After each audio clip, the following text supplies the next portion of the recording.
All right. So thank you so much for everyone. Thank you for your patience. The technology gremlins were with us this morning or this afternoon, this evening, wherever you're calling from in the world. So we will get started promptly.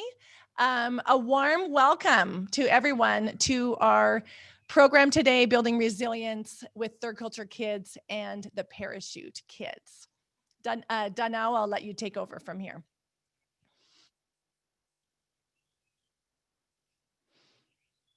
Danau, you are on mute. Danau, you are on mute. Just to say, I think Daniela is trying to get in. There's no one in the waiting room, so. Hello, everyone. Sorry about the delay. We had a serious technical issue, but let's get started. Thank you so much for coming today. We are very, very happy that you are here, and we are very excited to be here with you for this event. And so today, sorry, I'm having technical issues. Yes. It takes a village to raise a child. We were inspired by that to talk about third culture kids and parachute kids. And this was 2020, so we'd like to say it takes a global village to raise an internationally mobile child. My name is Danau Tanu. I'm the co-chair for FIGT Research Network, and I'm hosting this today with Sundae Bean, my co-host, my lovely co-host.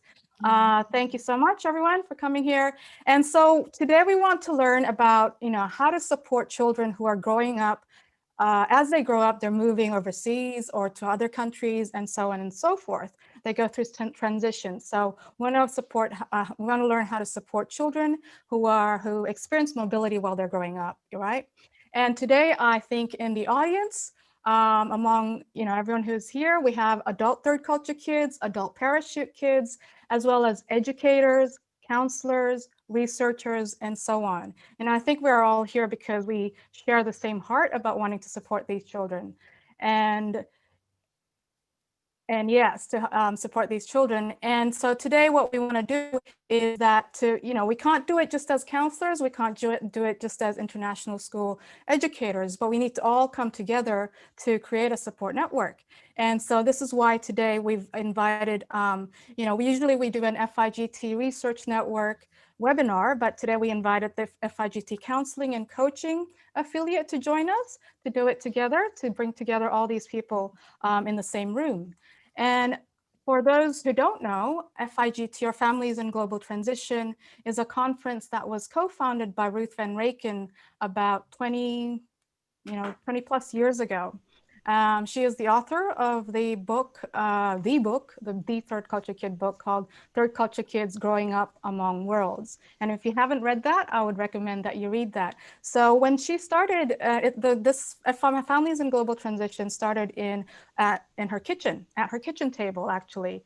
And the original intent was to bring together different sectors because they started noticing that, kids were moving around as missionary kids, as diplomat kids, as, children of military personnel, and so on and so forth, but nobody was talking to each other. So they wanted to bring them together and created Families in Global Transition.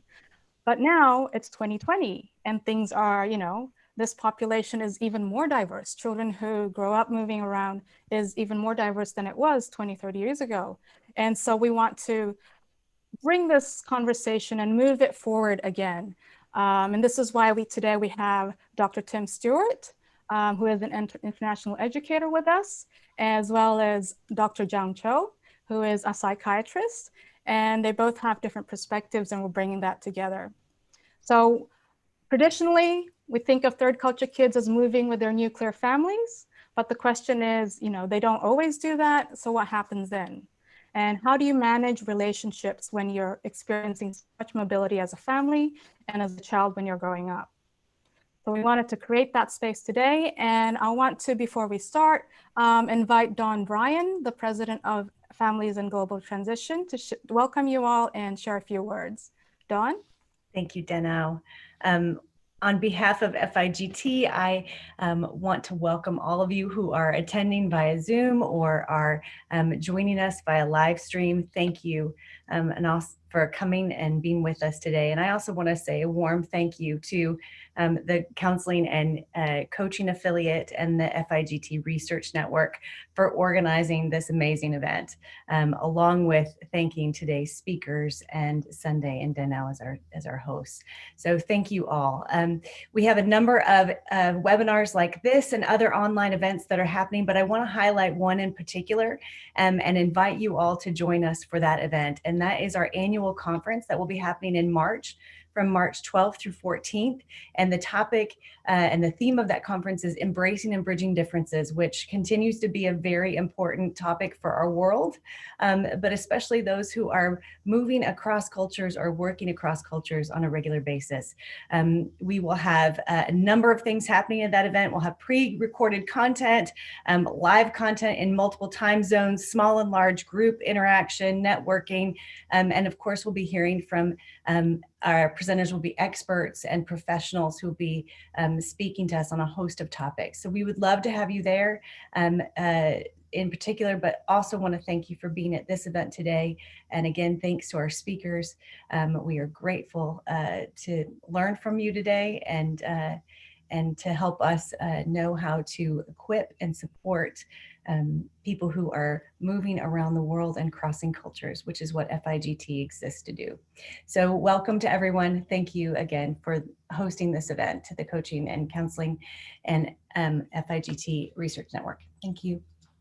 Thank you, Dawn. I just want to acknowledge we have people on the call today who are getting up at 6 a.m. to be here, and we have people that are staying up till midnight. So this says so much about our community and how important this is to them. I just want to say thank you for your time and attention. We know you're giving us your most precious resource, and what you can expect today is we're trying to our best to use your time and attention in the most efficient way. So we will be moving through various topics and calling on your questions and integrating them throughout our time together. So you'll be able to ask questions in the chat, and we have a team of people here who are going to be paying attention to those questions in the chat. Just a shout out to Sarah, who is the co-chair of FIGT Research Network. She'll be in Zoom watching the comments to see what questions you have. Dr. Anastasia Liadi is from the Education and Research Director from the board, and she'll be helping on YouTube. And Daniela Tomer from the Counseling and Coaching Affiliate will also be on Zoom watching your questions. So your questions are important to us, and we will be taking them as we can. Just a quick caveat about questions. If you have a basic TCK question that you want answered, our recommendation is to definitely check out what we call, the definite guidebook for TCKs written by the Pollock family and Dr. Ruth Van Ranken. This is your go-to for the basics. And today we're working on focusing on next level ideas that we don't often hear talked about within the community. So thank you so much. We're going to dive right in, and I would like to ask the first question of you all who are here watching live on Zoom or YouTube, or maybe you're watching the recording later. I want you to think about this question as well. But why does this topic matter to you? We have hundreds of people who have expressed interest, and we want to know from you why this matters. Feel free to put your answer in the chat. We're going to be eager to reading your input as we go. But I'd like to actually hear from Danau, my co-host. Why does this topic matter to you? Resilience, TCKs, and parachute kids. Thank you very much, Sundae. I'd like to share my story. Before we start, I'm just a little worried, is our speaker Zhang Cho in the room? It would be great if you could check that. But so I would like to share my personal connection with the story, with the topic, as well as my professional connection. As a third culture kid, obviously, not everyone struggled, but I struggled very much with identity and, the confusion of moving and making friends, losing friends, and so on. So very much, I really want to support third culture kids so that the younger ones don't have to go through what I had gone through.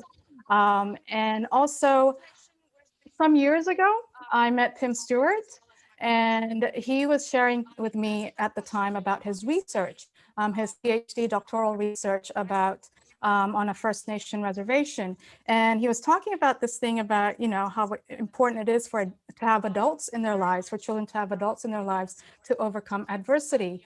And he was also talking about this mentoring program that he had created for his school, you know, to implement his research findings. And for some reason, every time he spoke about this, my heart would just start racing and drawn to it. And like I was about to, you know, just emotionally, it spoke to me. But I couldn't quite understand why at the time. But I did understand that there's something important in this. I don't know why I'm reacting to it, but, and so I just kind of put that, you know, on the shelf for a while. And then more recently, and this is years after that, I was going through some issues and you know, I was doing some teamwork, almost got into an argument with somebody over chat, as you do. And my good friend Isabel Min, who is a coach and an excellent coach, just kind of immediately called me from Korea, all the way from Korea. I'm in Perth, Australia, and said, Danau, what's going on here? You know, like you're bigger than this. Like just let it go. But something's triggering you. What is it? And it was. But as I was trying to articulate, you know, going around a bit confused, trying to articulate what it was that was triggering me, Isabel just kind of casually said, you know what? I think you didn't have enough adults in your life.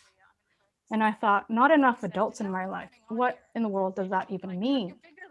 And so she's kind of started to explain that, you know, sometimes as children, we need, or as young people, as we're growing, we need to have trusting adults in our lives who can, you know, see past our coping mechanisms, see past whatever it is, and see us for who we are, and kind of affirm that. And as she said that, I just kind of broke down and cried. And I thought, and that's when I remembered what Tim was talking about years ago. And so I thought, well, I think we need to invite him and we need to talk about this, because obviously this is important, especially for, you know, when you're growing up mobile and you just have the nuclear family, what does this mean for them? And as a researcher, so that's my personal connection to the topic. As a researcher, you know, I want to bring more diversity into the conversation. We want to bring this topic about third culture kids out of this box of, you know, that it only happens with nuclear families moving around. And if we look at the author of the Third Culture Kid book, Ruth Van Raken, you know, her story is also very much related to parachute kids, because at 6 years old, she was sent away to boarding school. And her first book, Letters Never Sent, was actually about her experience at a boarding school in Nigeria. She's an American missionary. She's an American who grew up in Nigeria as a missionary kid until she was 13, right?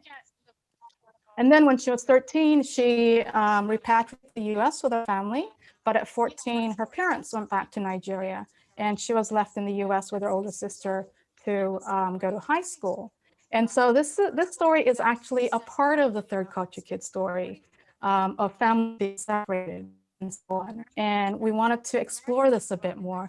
It's not just an Asian thing. It's not just one group of people, but it happens a lot. It happens more commonly than we think. So that's my connection with the topic. Sundae, what about you? Okay, thank you so much. Just a quick request logistically, I'm getting some feedback in the sound. I don't know if you're hearing that as well. If I can just ask everybody except for the speakers to mute themselves, that would be really helpful. What I'm seeing in the comments is this dual hats. People are holding both a hat as a practitioner or an administrator and a parent, or they've lived the experience and now they're serving people. And that really mirrors the duality that I hold as well.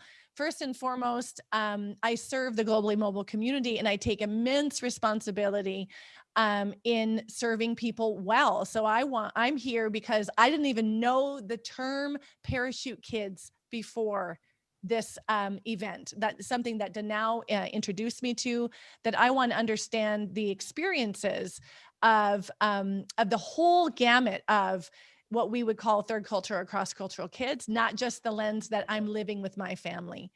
So that's the professional side. On the personal side, I am a mother of cross-cultural kids and third cultural kids, but I grew up with a monocultural background.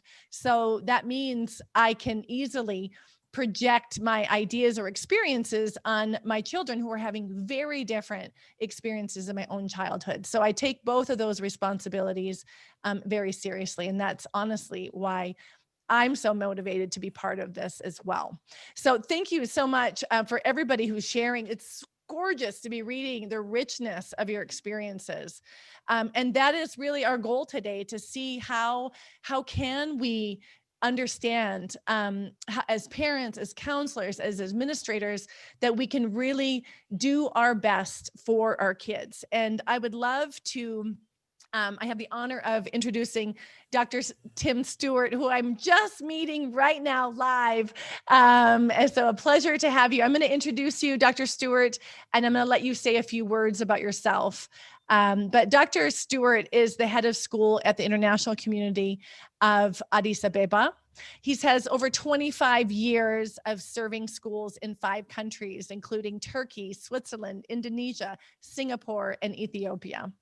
He's also been the high school principal of JIS and SIS, which are well-established international schools, and the executive director of strategic programs at the Singapore American School. He's a chief architect for research and development to support strategic school reform.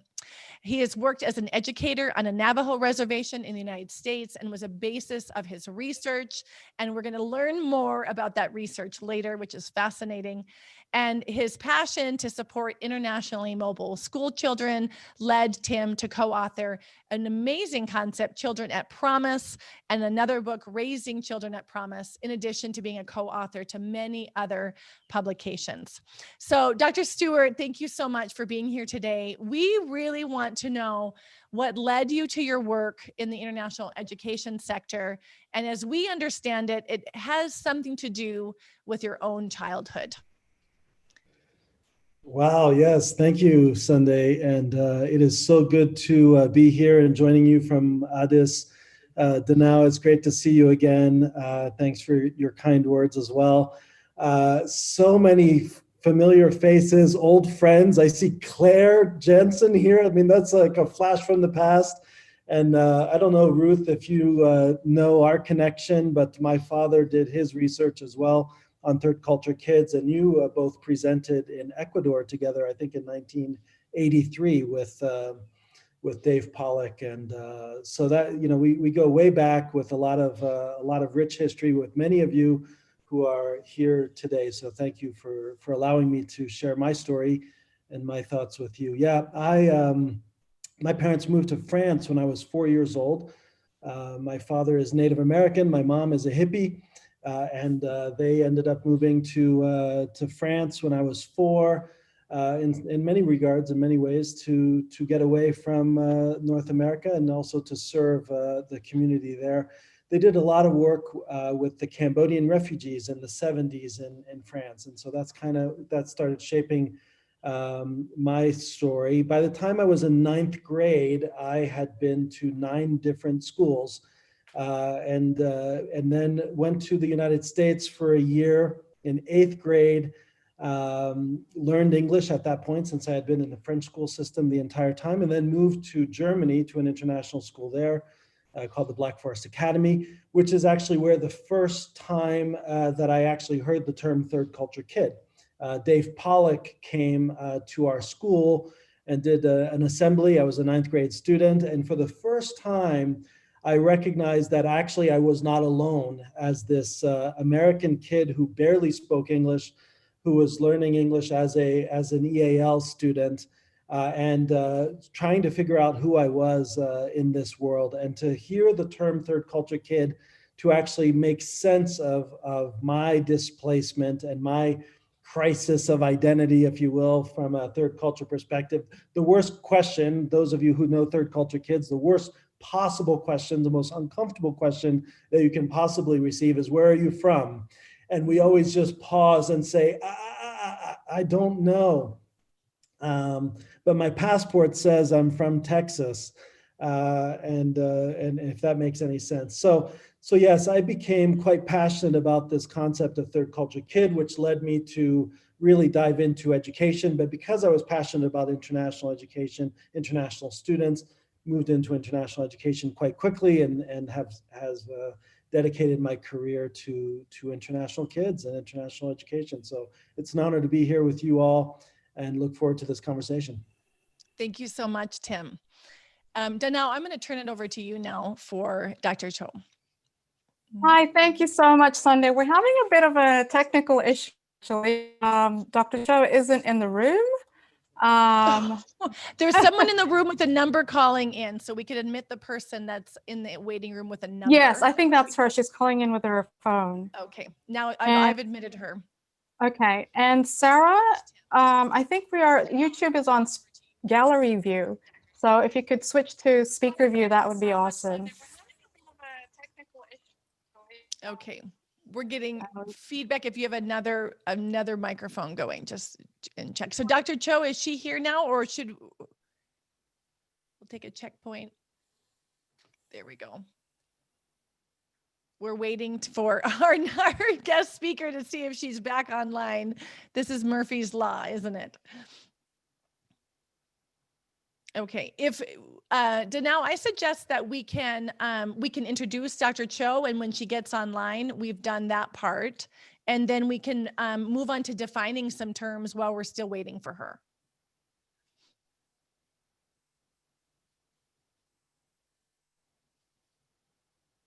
Okay. You're on mute, Danau. There we go. Okay, thank you very much. She's called in and she's asking to be let in. So she's just emailed me. Okay. Yeah, so hopefully she'll get in. So Dr. Jung Cho, so she is a board certified child, adolescent, and adult psychiatrist with expertise in both psychopharmacology as well as psychotherapy. And she has a private practice at the moment for telepsychiatry, so you can remotely ask for counseling. It's called Cultivate Psychiatry. That should be in the chat box at the moment if you're interested. And she's also the director. This might be her on her dialing in. We might be getting the feedback from her. So I can mute her for a moment, and then we'll unmute her. Okay. Yep. So she's the director of the consortium at Center for Cross-Cultural Student Emotional Wellness, which is a partner to the Massachusetts General Hospital in the U.S. and also affiliated to the Harvard Medical School. And she's bilingual, she's a bilingual and bicultural psychiatrist, Korean and English. And she's very much passionate about the minority communities. And before her work now, in the past, she was the head of Hope Clinic, which is a free mental health clinic for underserved Korean Americans. And she also is the founder and co-chair of the Asian Caucus in the American Academy of Child Psychiatry. And she's very much an advocate for the Asian American and Pacific Islander communities. Is she in? So that's Dr. Cho, very well established. I'm going to ask her to unmute, and then we'll there we go. Okay. Okay. Hello, everybody. Hello. Hi, can you hear me, everybody? Yes, hello. I would like to ask you. Okay, go ahead. Yeah, so Dr. Cho, I was wondering, or Jang, if I may, what your connection is with the topic. I know it's a very personal story for you as well.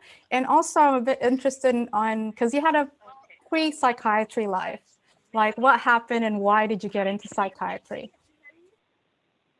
Thank you. Well, thank you, everyone. And I apologize for joining with the phone. I'm having technical difficulties with Zoom.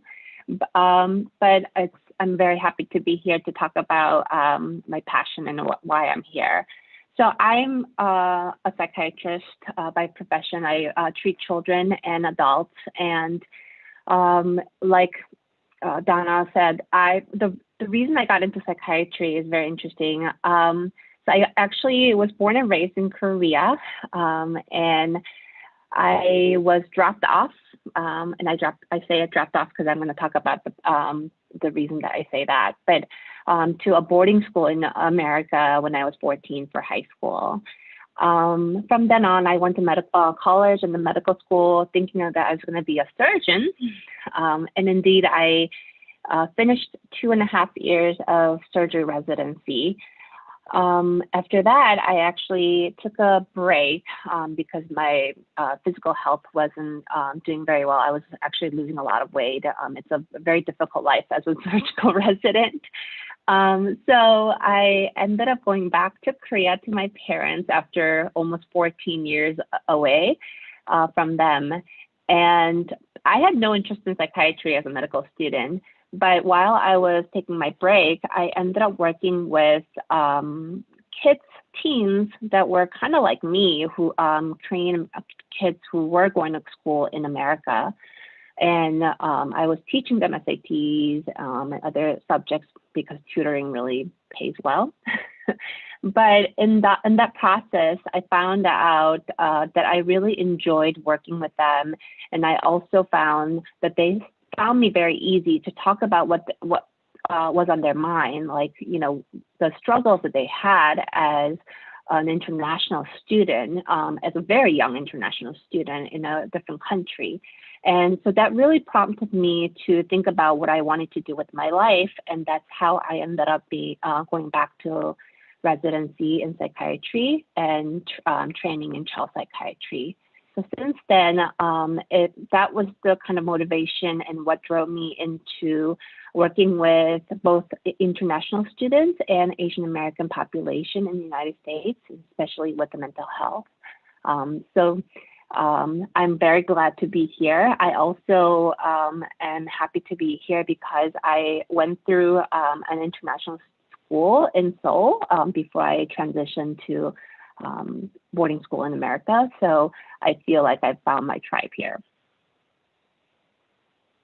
So thank you so much. I need to make sure that we're all on the same page before we go into our in-depth discussion and questions. And I'm going to ask the obvious. What is a parachute kid?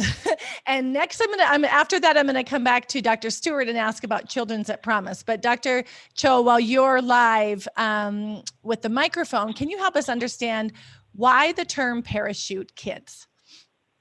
Yes. So the parachute kid is somebody like me. So the definition is children who are sent to a new country to either essentially live alone or sometimes with a caregiver while their own parents remain in their home country. And this happens for mostly educational purposes.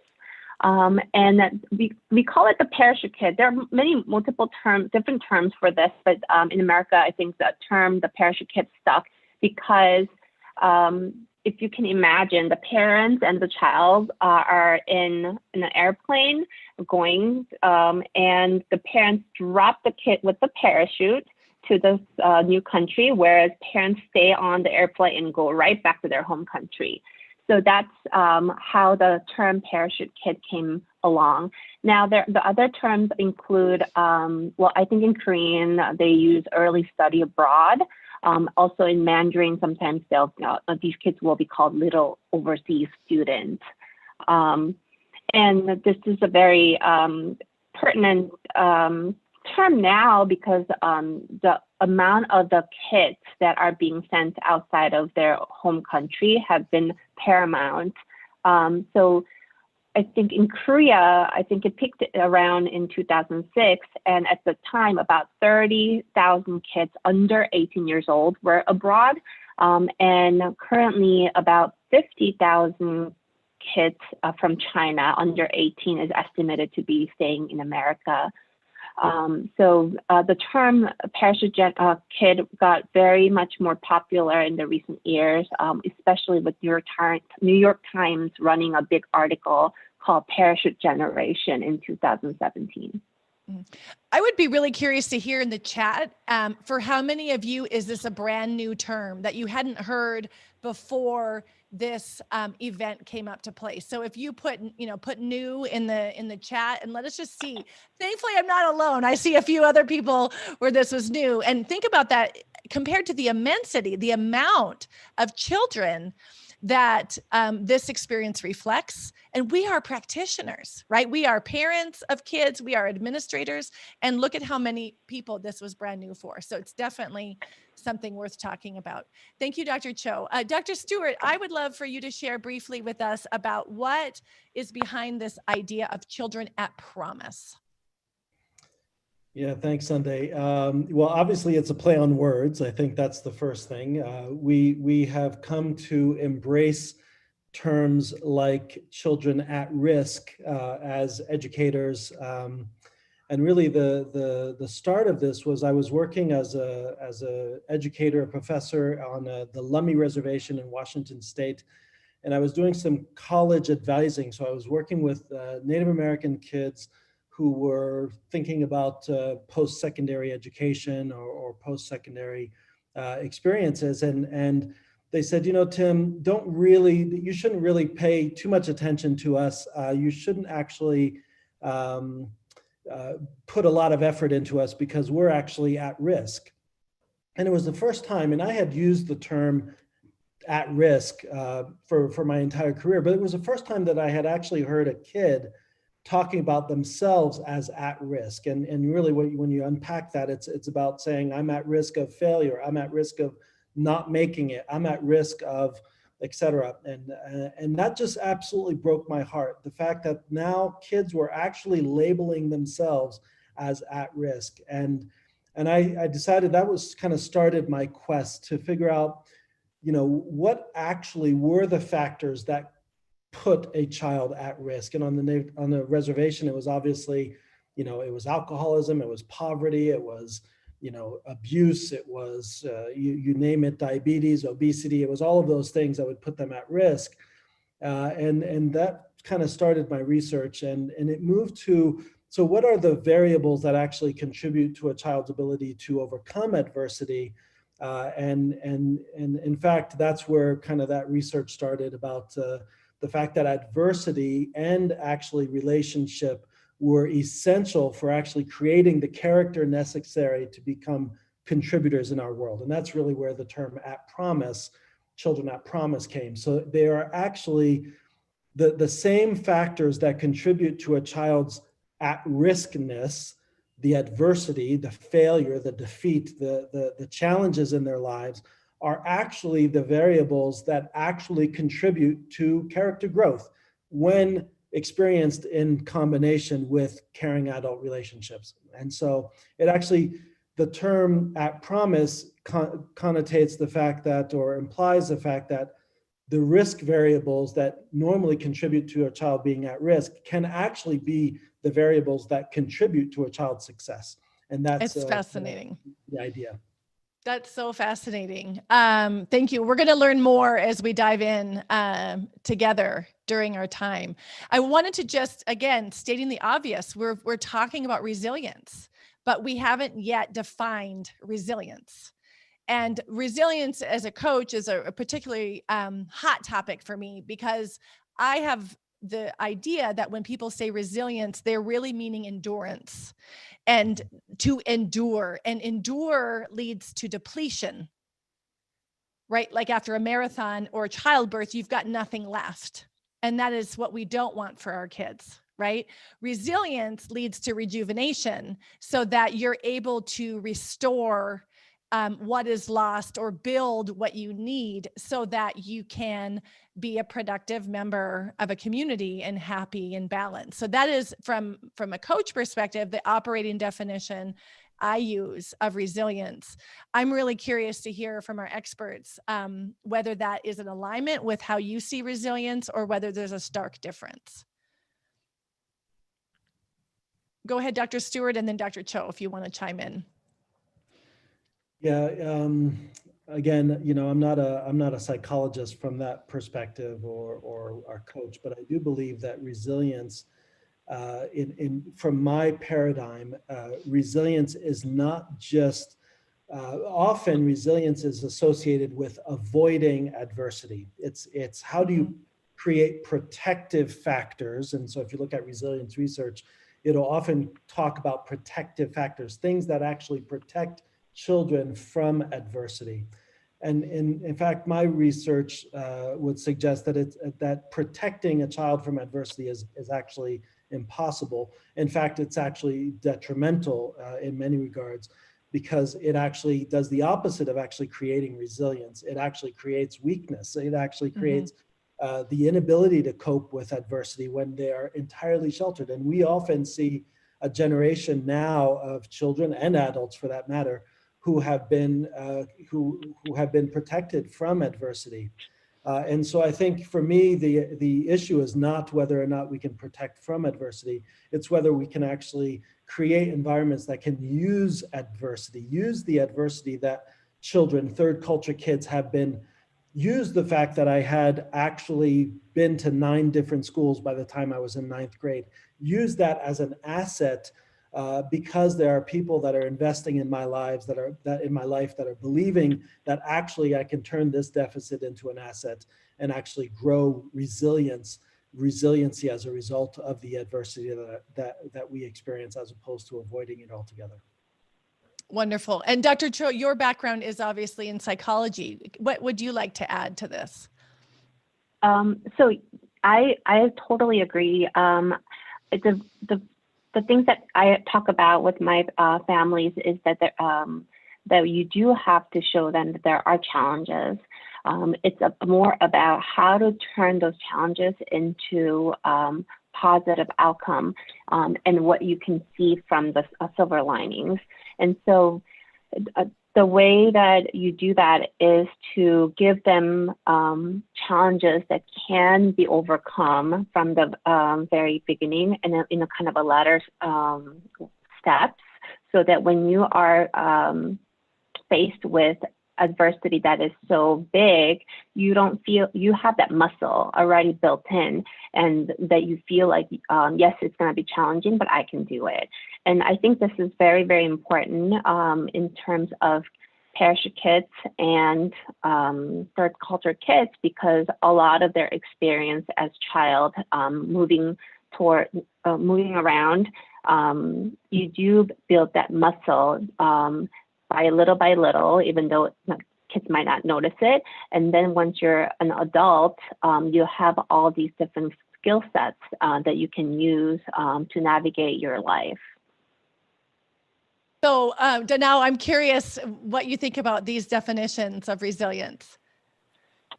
Well, I'm not an expert. I'm not a psychology, so I'm not an expert in that sense in terms of resilience. But I love what Stuart and Dr. Cho have said.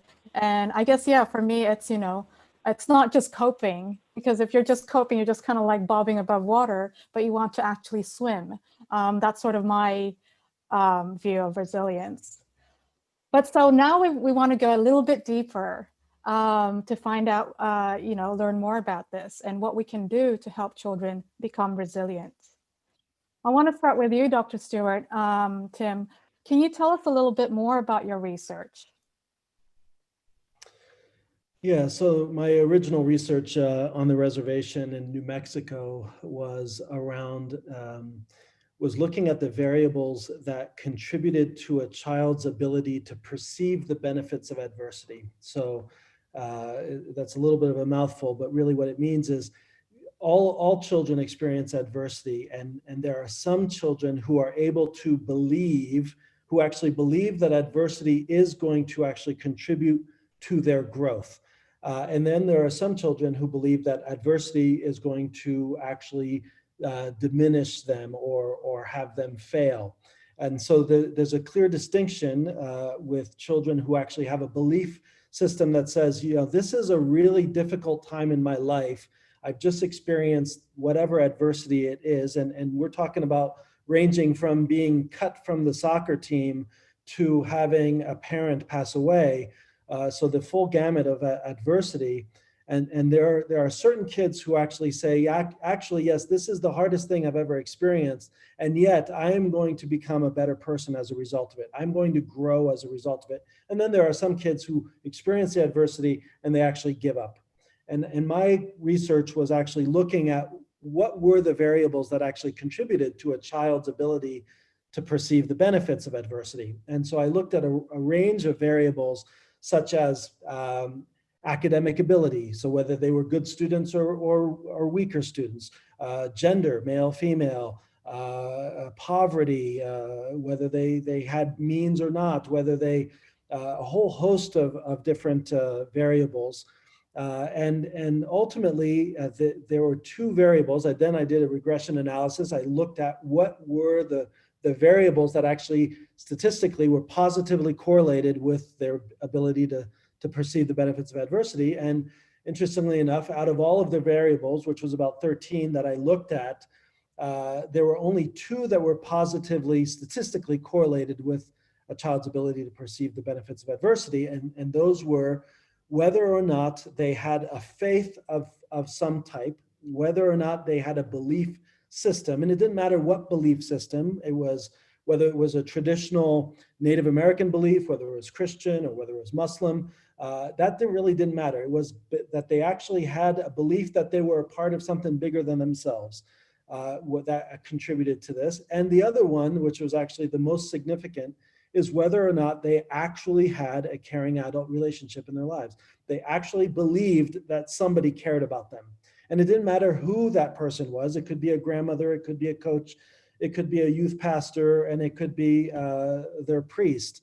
But somebody actually believed in them and actually spoke that belief into their lives. And those were actually the two variables that were correlated statistically with a child's ability to perceive the benefits of adversity.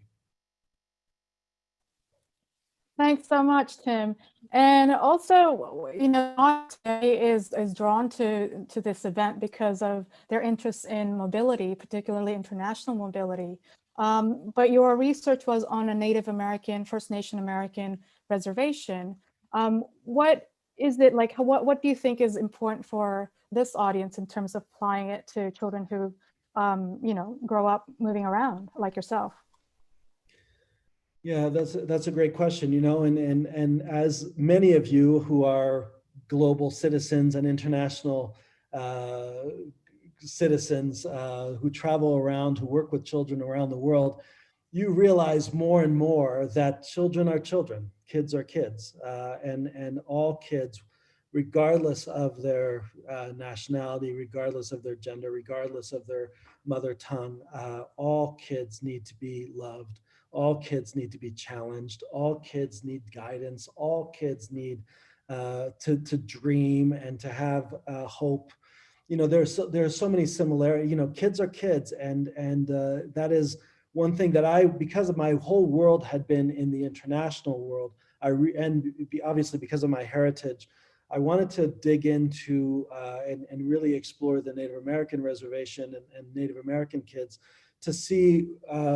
So that I could personally learn. And what I found is ultimately whether a child is, and this was, I guess the interesting part is as I did my research, then expanded the research globally, I found that in fact, kids on the reservation, and maybe this is an overgeneralization, but have experienced a whole lot of adversity. There was poverty, there was abuse, there was neglect, there was alcoholism, there were all of those things. And for them, if you talk to them about the turning points in their lives, those kids who grew up in adversity, and I suspect some of you on the call today grew up, let's say it, in adversity, that the turning point in your life, the point that made the difference, the moment that made the difference was when a person stepped into your life and actually believed in you. And I would say that was an experience that I had. You know, I grew up in somewhat, there was from a traditional perspective, adversity, moving around. We know that mobility is one of the worst possible things that you can do for a child's educational experience. But it was the people that stepped into my life who said, no, Tim, you can do this. You can actually overcome the adversity in your life. You can actually learn English. You can actually graduate from high school, et cetera, et cetera. That made the difference. The individuals, and maybe this is more characteristic of our international child, who grows up in a very supportive, loving, caring type of environment where there are resources available and great educational experiences, when you talk to them about what made the difference in your life, how did you go from being a pampered child to a contributor to society? And the stories that they will tell will often be about adversity. They will say, it's actually when I failed, the first time I got cut from the soccer team, the first time, it's when my parents passed away in that car accident that I actually realized that I was meant for something bigger than myself. And there was a world out there that I needed to contribute to. And so it was interesting that children on one end of the adversity continuum identified relationships as the turning point. Students on the other end of the adversity continuum identified adversity as the turning point in their lives. And I think that is the connection between kind of the reservation and third culture child. Thank you so much, Tim. That's very powerful. We're going to come back to see, what you have done with this to apply into the international school environment. But before we do that, I want to get to know Dr. Cho's work a little bit more. John, if you can tell us a little bit more about your work with parachute kids or any children with international mobility. And I know that you are a bicultural bilingual psychiatrist, and you are very passionate about that. So a couple of questions, what are some of the common issues that you see among the patients or the kids that you work with? And also, how does mobility affect the parent-child relationship or the child's, relationship with people? Yeah, so I think Tim really beautifully summarized how mobility can be very traumatic for children. And so my work, I work a lot with obviously Asian American immigrant families in America, but I also work a lot with essentially parachute children, which were international students, mostly teens in their middle school and high school kids here. Part of my work is also, I'm a part of a consultation program called Consortium through MGH Center, and we provide consultations to private and boarding schools in and around America to the staff so that they can help the international students to be able to adjust a little bit better. Also, the staff can understand what happens with these international students and what goes on emotionally. So I have a bit of an intimate view of what happens with these kids. Tim kind of mentioned, but the kids that I work with are on a very different financial spectrum than obviously the Native American kids. But what I see is that the kind of the crux of the problems or conflicts that these kids have actually at the bottom line are similar. So number one, acculturation issues, academic issues, but also by moving alone. So I mean, mobility is difficult in general, even if you move with your family. But when you do move alone into a new world with new language, without your family, it can be very difficult. Not just because of a newness of everything, but also I call it the mental load of these kids. Anything from just household chores, like you have to do your own laundry, you have to, check your own appointments, you have to do your own homework and make sure manage your money, manage your time, manage yourself, your health. Imagine being 14, 15-year-old kids doing this on their own. So the mental load is paramount. And so kind of addressing that in my relationship with children. And then another difficulty that I see is, you mentioned, Danau, the change in family dynamics can be very difficult. When these kids move to a different country and their identity shifts, while their parents' identity stays permanent in their home country, there's gonna be a lot of gaps. even if you stay in one country with your family or, move around with your family, there's always going to be a generational gap. There's some kind of cultural gap between generations. Those are the kind of conflicts that most usual teens have. But when you do have a separation in distance and continent, there's going to be a bigger language gap even. Cultural gap is widened in a very difficult way. And it's a new territory for parents too, because they are not moving with their children. And so they don't understand what goes on in the kids' inner life. So there's going to be a big gap. And a lot of times it is my job as a psychiatrist working with the families. And I always say that I work with families, not with children only, because when you do work with children, you're actually essentially working with the family.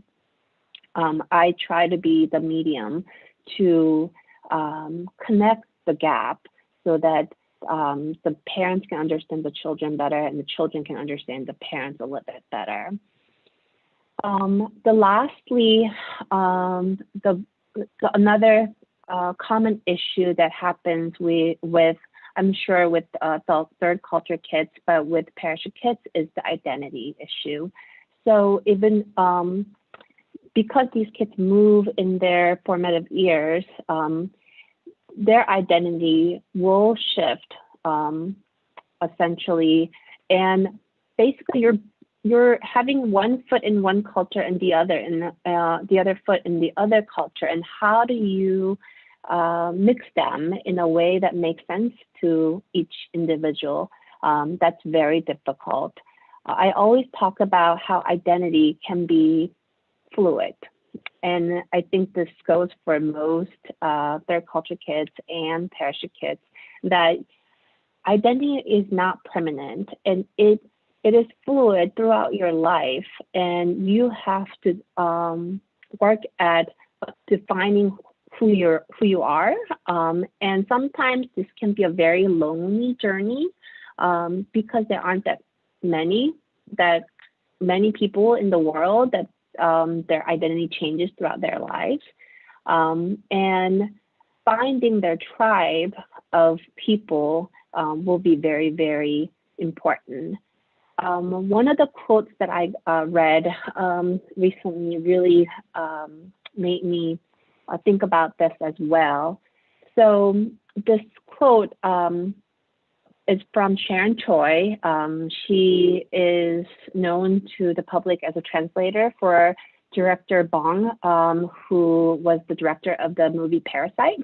And I found out that because she wrote an article in one of the magazines about herself, and she moved back and forth between America and Korea. And how she defined herself was too Korean to be American, too American to be Korean, and not even Korean American. And this quote really resonated with me because I think a lot of the kids that I treat, and myself included, we really don't have a word for us, how to describe us, because we don't necessarily fit into the square boxes that world has made us. And this can be a long-term difficulty that kids can have, especially in their teenage years and also young adulthood, when you don't feel like you don't belong anywhere. How does that affect you? So these are the common issues, yeah. That very much sounds like, spot on third culture kid to me. Korean enough, not American enough, not even Korean American. Thank you so much, Jang, for sharing that. And I'm, this language, the gap between parents and the child, that's something where I'm very passionate about. I've been running this forum with some of my colleagues called TCKs of Asia. And most recently, we did a forum about language and intimacy. The hidden loss of language and language and intimacy, where sometimes children grow up not speaking their parents' language, or they speak it but not very well. And then there's these that it affects the parent-child relationship very much so. So thank you so much, Jung. And I'm seeing a lot of comments in the chat box. One of them, I think Ruth had talked about how, if Tim's talk about Native American kids, in a way, they are a domestic third culture kids. They move around from one culture to another as they go to school, for instance. So, you know, there's a lot of overlap between these different experiences. Is there anything, Sarah or Daniela, that in the chat room that is relevant to our topic at the moment that kind of stood out for you? So there are many, many things mentioning here, and basically many variations of the same things that we are talking about. And in some ways, even within the chat, we can see that we don't really fit the exact boxes that are mentioned here. But I just want to say that we will keep all this information and try to summarize, you know, the big ideas and the information, and we'll share it afterwards with everybody. I'd also like to just take a minute to invite Anastasia. Is there anything in the YouTube chat room that stood out for you? Well, thank you, Danau. Excitingly, we have audience from all over the world, from Panama, Canada, UAE, India, Taipei, England. Thank you so much for being with us. One message very clearly is that they are very excited of all the insight, how to help these parachute kids from consistent trusting relationships to the asset building and so on. And I think what they really want to hear is there any tips to have a happy family for the parachute kids? Thank you. All right, Danau, I think that's my cue. That's exactly what we wanted to focus on next. What are the strategies? We're looking for direction. What do we do with this information? And, you know, as I was listening to you, I was really navigating between the parent brain and the coach of global families brain of what now do I do with this and how do I apply it? And so I'd love to hear from each of you briefly around the respective communities that are here today. For example, we've got parents, we've got counselors, we've got educators, other practitioners, other administrators, and all of us have this ability to be that adult directly or indirectly in a child's life. So I would be curious, Dr. Cho, what would you have to say very specifically as parents or counselors? What should we know or what can we do to apply this know-how from today? It's a big question. So I think it's you know, for a parent, I'm going to talk about parents first. So as a parent, I think one of the things that we really have to think about, and I'm also a parent myself. She's very little at 4 years old, but you know, I consider myself 4-year-old parent. But I think one of the things that I really emphasize with parents that I work with is that we have to be humble. And I'm speaking as an Asian parent myself, that I want to do everything for my child to make sure that I can protect my child. But Tim had Tim's message about adversity for our children, I think really resonated with me, that we should not and we cannot protect our children away from any adversities, because that is going to be coming to bite us in the end when the children grow up and they have to face adversity. So, you know, letting them do their things, even though I know that we cannot, I feel very, very, very, very scared for our children. That's number one. I also think that feeling humble and knowing that you cannot know the whole world of your child, even though this is your child. I think this is very important for TCKs and parachute children parents, because the experience that these kids feel when they're moving, even if you are moving with them, is different because their developmental age is different than you. So the way they feel about moving, the way they feel about meeting new kids, new students, new teachers, it's going to be a very different experience, even though it's the same event that you're going to have with the child. So the biggest focus when I work with children and the family is to look at the bigger goal. What is your goal for your child? I already know that you love your children. I know that it's very strong and this is where you're coming from.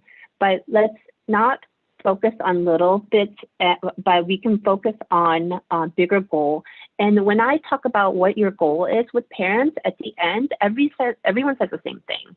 I want my child to be happy, healthy, productive part of our society when they grow up. So I think starting from there and what that happy, healthy, productive part of the society really looks in your imagination, I think that's where you're going to have to start, and looking at how you're going to raise your child so that she can be or he can be happy, healthy, productive part of the society. I also emphasize that for children that are moving, parents should really actively help them find their own tribes. Especially for little ones, I think when the kids are teens, they're going to find their own tribe, online, offline.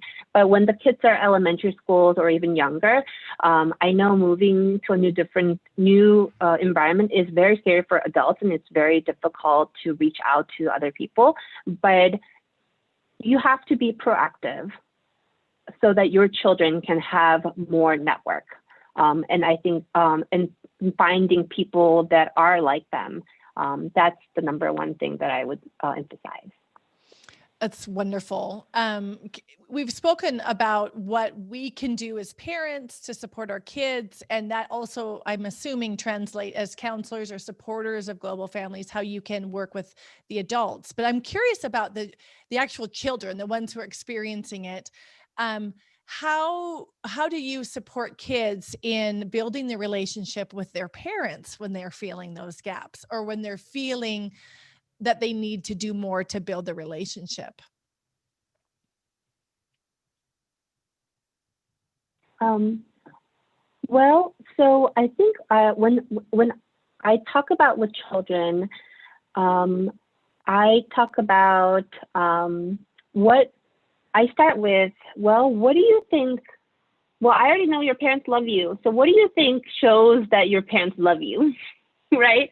Because their love language can be very different from what the love language of their parents.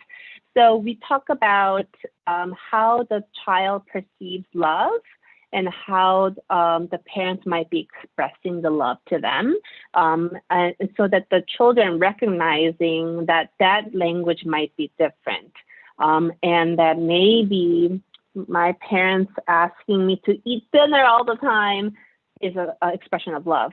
I also work very directly with children to talk about how to request what they want in a very direct but polite way. I think, and I'm speaking about a lot of the Asian families because that's the population I work a lot with. But there's a lot of unspoken language that happens within the family dynamic. But all children really need to hear that they're loved. They have to hear what the parents think, because that unspoken language may be difficult for the children. So the parents have to really verbalize their thoughts. And this is a very difficult challenge for parents, especially when they've not been grown up that way. But the kids these days, I think it's very important to be concrete and let them know that how you feel. I think that's the start for sure. Yeah, I really see a broad applicability of that across cultures there. That's very relevant. Dr. Stuart, can we turn to you for a second? We've talked about the counselors and the parent side, but what about the perspective of educators and schools? What can we do with that, or what works and what doesn't work? Well, on a side note, I think, I'm a parent of adult children now, adult third culture kids. I have a son who's 26 and twins that are 24. And they are a drain on society at this point. So I don't think I have anything to share. No, I'm just kidding. I know they're going to listen to this podcast and say, "What, Dad? You said that?"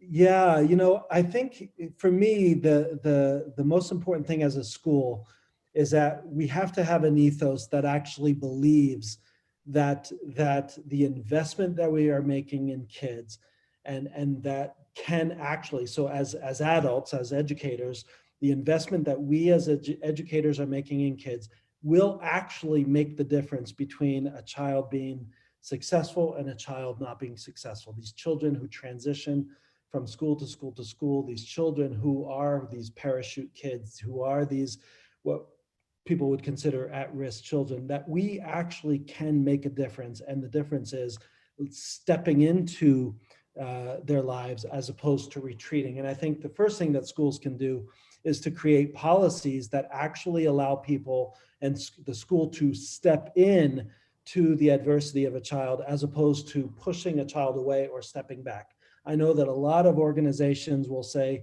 you got caught smoking dope, we're going to step back or we're going to push you out. You got your girlfriend pregnant, we're going to push you out and step back. And that's exactly the opposite of what schools should be doing, and is actually saying, no, this is the moment, this moment of failure, this moment of challenge, this moment when you've hit rock bottom. That's the moment when we're actually stepping in. And we've got to analyze our policies. We've got to analyze our demeanor. We've got to analyze the people that we hire who are willing to step in and actually roll up their sleeves and engage in relationships with students. To me, that is the number one thing that we can do. Secondly, I think the important thing is to see children. We've got to pause long enough and see them and hear them. And I think that is something that schools often don't do. We have our own agenda, and it's to educate, it's to get them through the MYP, the PYP, the DP, and we've got an agenda for their lives, and we don't pause long enough to actually listen and to see these kids for who they are, what they're going through, to listen to their stories, and to actually, pause long enough to see them and hear them. And I think that as schools, many schools are failing in this area, and particularly when it comes to transition, students who are transitioning, and students who are global nomads. So I think those are important things for educators to consider. Wow, that's really hitting me. Step in when others want to step back. That's powerful. Danau, do you want to say more about this? Yeah, thank you so much to all of you. Just wanted to add with, what Tim said about stepping in when a kid does something that is not approved, etc. From my research of third culture kids in international schools, I found that, some of them who I interviewed, when they were younger and they come from a non-English speaking family and they go to this international school, which is all in English. And they say, in primary school, like I couldn't express myself. I wanted to play with this kid, but he wasn't understanding me. And I got so frustrated that I punched him. And, I had two boys say that. And also a girl who said, she was trying to buy food at the cafeteria. She was 6, first time in international school, kindergarten, didn't know how to use the chit system, the system where you don't pay by money, but you use these little chits.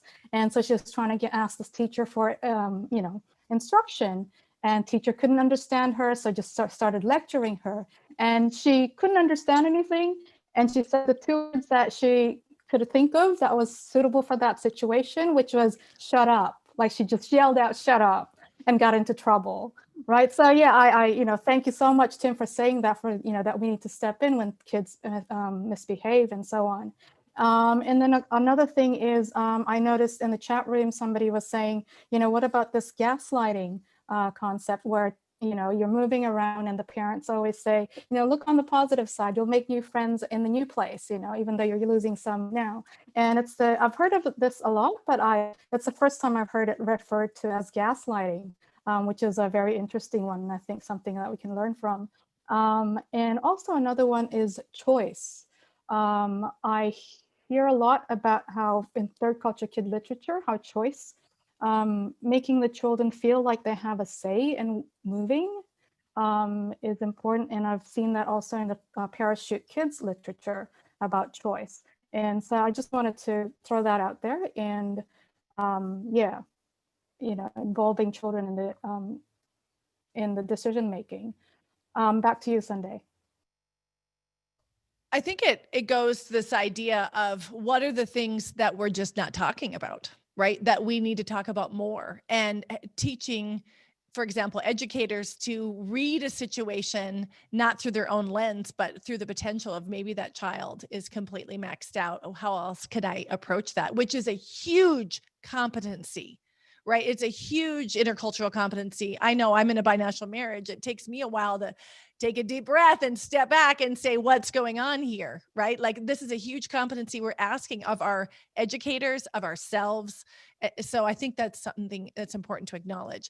Danau, your research has revealed many things like that. And one of the things that you've done to contribute to that conversation is around the racial dynamics that are going on globally inside of our international schools. And that's part of the reason why we wanted to bring that to the discussion, right? Do you want to go to the next layer of when we're talking about how can we diversify this conversation? Yes, thank you so much. I actually forgot to mention that I'm a researcher, I think, because of the tech problems we're facing. But I'm an anthropologist and I do research on third culture kids as well in the international school setting. And I'm very big anthropologist. We are always very big on structures, you know, the macro structures, like what is it that make people behave the way they do? What is it that, you know, we think of ourselves as making choices, as having free will, but actually a lot of it is our culture and our biases sort of move us towards certain choices. So that's what I'm looking at.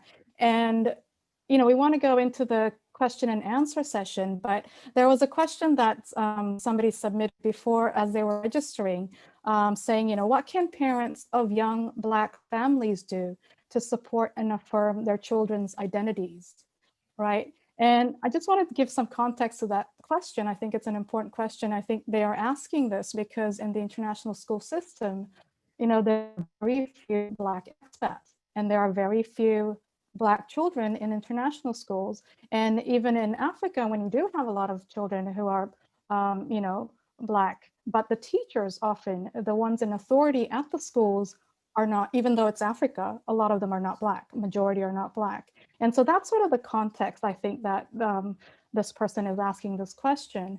But I'd like to throw this back to the experts. You know, what can parents of young Black families do to support and affirm their children's identities, or any parent, but like especially if there's not, you know, not enough community to support that child who looks like them, and so on and so forth. Maybe with Tim, we could start with Tim. I'm way out of my depth here. I'm not a Black parent. I do work at a school with probably 85–90% of our students, I guess, are Black in that sense. But I think the question is a good one in terms of identity, and I think that's an important one for all third culture kids.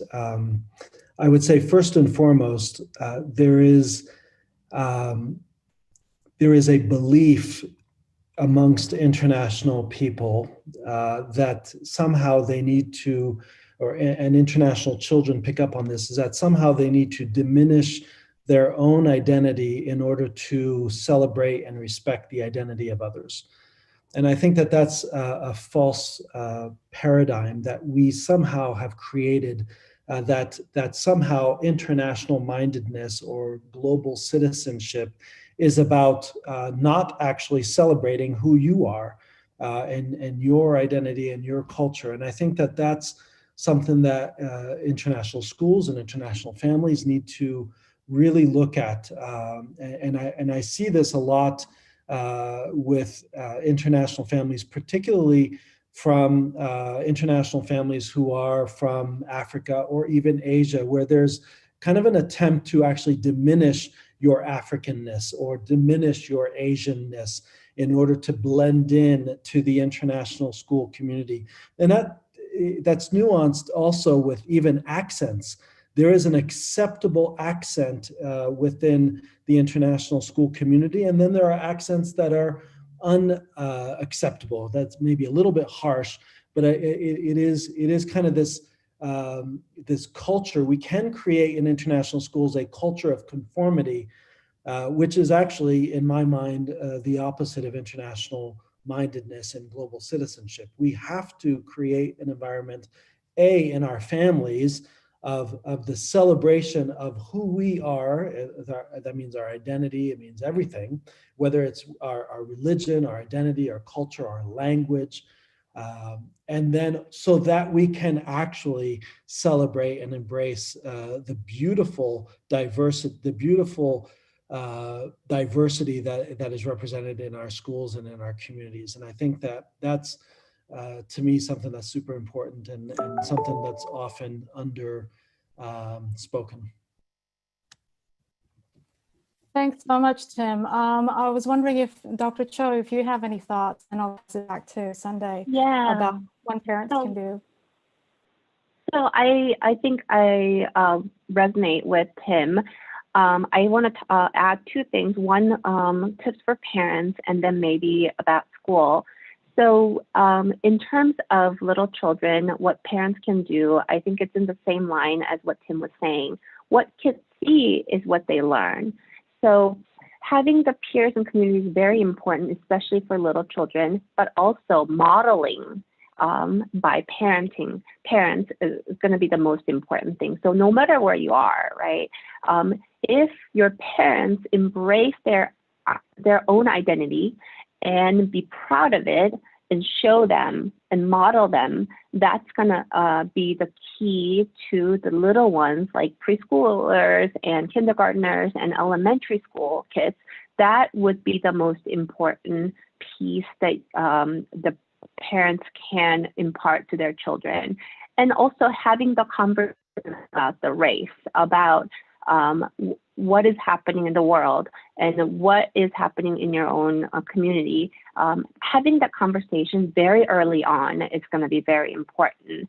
I think this kind of ties into what is happening, obviously, in America with COVID and racism. And these are the conversations that I would have even with 3-year-olds and 4-year-olds at their level, so that we start doing this education very early on. And I think this goes on with the saying that we talked about earlier about adversities. A lot of parents will tell me, well, I don't want my 3-year-old, 4-year-old to talk about racism because I want to protect them. But the key is that you have to show them that there are things that are dark in the world, and this is how mom or dad navigate this, and I want you to know that this is something difficult, but we're facing the challenge and we're gonna get through them. So I think as a parent, I think that's gonna be the most important thing. In terms of schools, I went through an international school system, almost 25, 30 years ago. And in my school, if we were caught speaking language other than English, we were given after school detention. And that's how they, at the time, wanted diversity to happen. I don't necessarily think that was the best idea. And I think I'm hoping that the schools nowadays have a better method to promote diversity and inclusion and equity. But I think as a parent of minority children in the school, you have to be active. You have to be proactive and say, and suggest things to make your life, children's lives a little bit easier. And so volunteering and also letting the school know that this is something that you want to promote, and that there's got to be some programs to help the kids as well. Thank you so much, Dr. Cho. I'm left feeling like we've covered an incredible amount of territory, and we're just getting started. I'm just looking at the time. We've got under 10 minutes left. I wanted to see from Anastasia, who's monitoring the YouTube live channel, is there anything that you wanted to share with us before we wrap up? Thank you, Sunday. Yes, for sure. There is a conversation in the YouTube channel questioning that, well, we all paying attention to the international school. How about the domestic school? Because there are some parachute kids that actually landed in domestic school. And how can we, as a FIGT community or even larger, can help the educators actually to learn about the parachute kids and how to support them? Thank you. Wow, that is a really important question. Danau, I don't know if you want us to take that home with us and think about what we can do, or if you want us to use a few minutes to address that now. Well, actually, you know, that's a really good question. And I guess that's why we're doing this, why FIGT is doing webinars like this, to kind of expand the third culture kid model a bit more, to include populations, you know, to studies of populations other than just the expat kids, so that we can learn from each other. And we're hoping that, you know, by us learning from parachute kids and, you know, immigrant kids, that, you know, our conversation will then go into those communities as well. But it's a great question. I think we don't have an answer for that, but we are trying. This is part of our effort to do that. And I think we only have 5 minutes left, so. Absolutely. So I really had this pit in my stomach that we're going to have to wind down from such an amazing, powerful conversation. And I'm also just hit emotionally because I see so many familiar faces here, and it reminds me of truly how connected we are globally. And for those that are fresh faces, to me, I hope that we can all connect in some way through continuing this conversation. I am, as a parent, as a coach, I feel a renewed sense of wanting to pay closer attention to how am I navigating adversity with my own children? Am I preventing too much? Am I creating too safe of a space for them?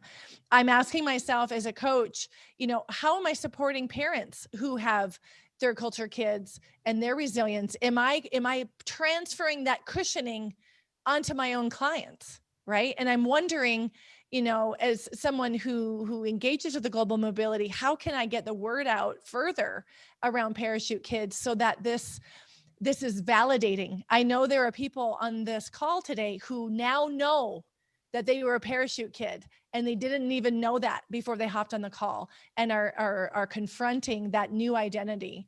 So it's a huge scope. And I that's what I'm seeing. But the one person I really want to know what's going through your mind is from Dr. Ruth Van Renken. I want to hear from you, Ruth. You know, you kind of started all this. So tell us, what are you taking away from today's session? Well, I'm reacting on a personal level, which is, I never thought of myself as a parachute kid. I've worked with parachute kids from other countries who've come here, but I never thought about it as my own experience in boarding school or when my parents went over there. So my feeling at the end is still, what about the kid? I really liked the idea of seeing the child. And I think that a lot of times kids who are in boarding schools, kids who are in alone like that, often wind up being the shy kid, and people don't really notice them. They don't really see them. I'm going to really step into another place. My husband's a pediatrician. When we first came to Indianapolis, he went around to daycare centers.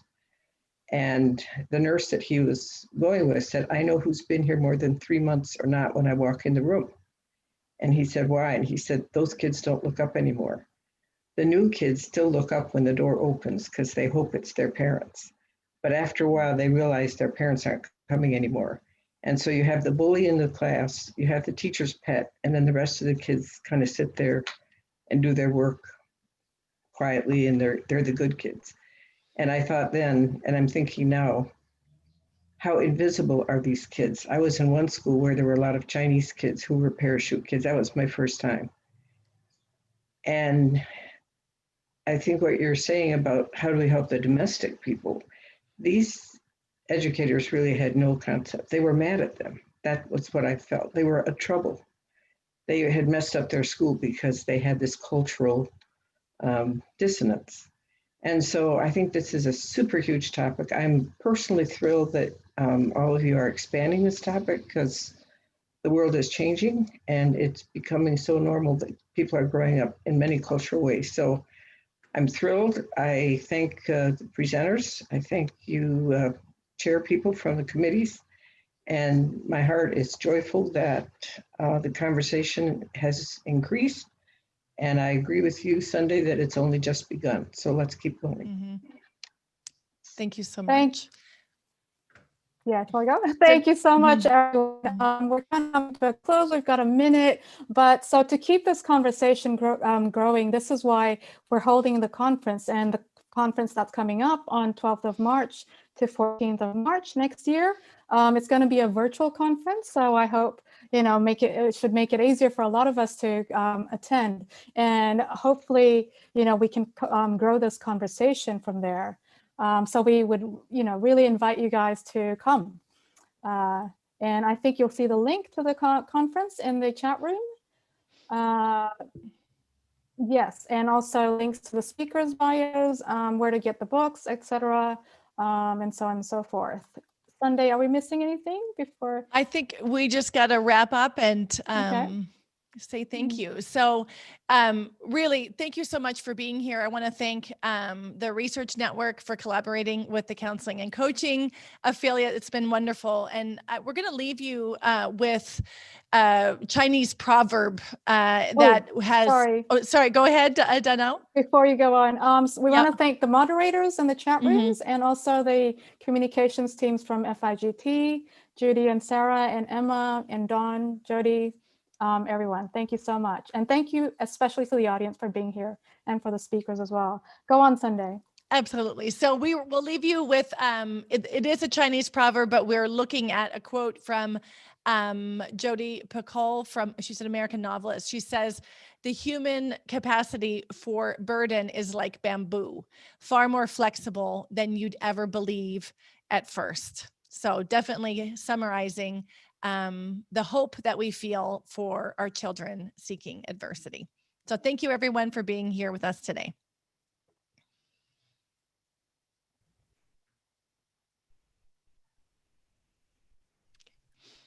Goodbye, everybody. Thank you. Bye. Thank you. For the speakers, would you like to hold back? Can I say one more thought for who's ever here? I have my letters that I wrote from boarding school, and I realize when I read them, a child cannot speak their feelings. They were there, but they're not in overt ways that parents would see. So also that's what I guess I was thinking about, paying attention to what the child is saying or feeling. But anyway, that's just an addendum thought. It's wonderful. All right. Danau, are you going to stop